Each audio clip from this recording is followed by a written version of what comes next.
Bonjour, pour ceux qui ne me connaissent pas, je suis Michèle Bourassa, la présidente fondatrice de Terroir en VR. Quand j'ai fondé Terroir en VR il y a 2 ans, c'était un projet de retraite un peu fou. Ma fille Karine s'est jointe à l'aventure, le nombre de producteurs s'est multiplié, le projet a grossi et surtout vous, les membres, vous avez répondu avec un tel enthousiasme. On vous en remercie chaleureusement aujourd'hui, Karine et moi.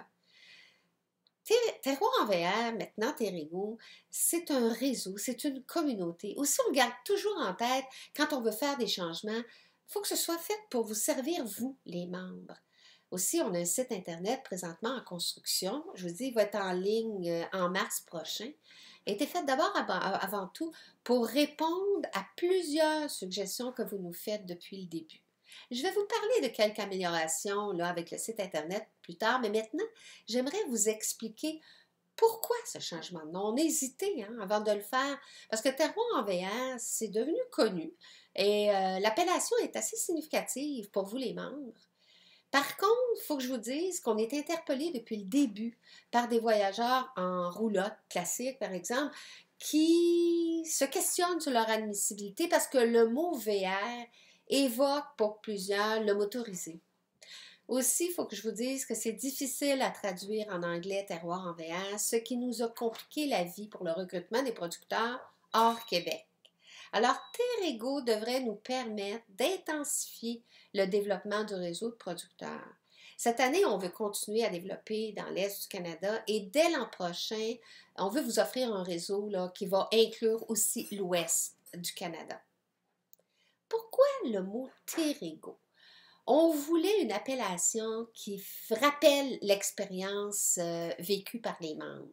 Terré, c'est le terroir, la terre, le territoire, tandis que go, ben, c'est pour le voyage, le mouvement, la découverte. Terrego, ça se veut plus inclusif pour tous les voyageurs en véhicule autonome, que ce soit de la roulotte classique à la roulotte à sellette, les classes A, B et C, la minivan convertie.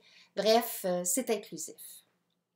Maintenant, le site Internet, je vous disais tantôt quelques améliorations. Je ne peux pas toutes vous les donner aujourd'hui parce que c'est en construction, mais on va vous revenir avec ces principales améliorations dès que ça va être en ligne. Je peux tout de suite vous dire, par contre, que suite à vos suggestions, la recherche de producteurs va être vraiment facilitée, les réservations plus simples et rapides à faire, et surtout, vous allez pouvoir publier vos appréciations directement sur la fiche du producteur. Ça, je suis bien contente de cet ajout parce que Terrego, c'est un réseau, c'est une communauté de voyageurs, de producteurs passionnés. Aussi, le fait que ces échanges-là puissent se faire, je pense que c'est un gros plus pour la communauté. J'ai 3 promesses pour vous. La mission Terroir EVR ne changera pas. C'est l'expérience des membres qui est améliorée, qui est modernisée. Ma deuxième promesse, on poursuit notre expansion au Canada, mais on continue toujours à développer les sites au Québec. Puis finalement, on va vous offrir plus d'événements chez les producteurs membres pour vous permettre de vivre des belles expériences puis de rencontrer d'autres voyageurs passionnés du terroir. Bientôt, on va vous envoyer quelques modèles de vignettes autocollantes. On veut que ce soit vous, les membres, qui a choisi. Après tout, c'est pour mettre sur votre véhicule. Aussi, je vous demanderai de prendre quelques minutes de votre temps pour la choisir et voter. On va aussi vous envoyer bientôt la programmation des événements 2019. Toute une programmation, je vous le dis. J'ai vraiment hâte que vous voyez ça. Voilà, c'est tout.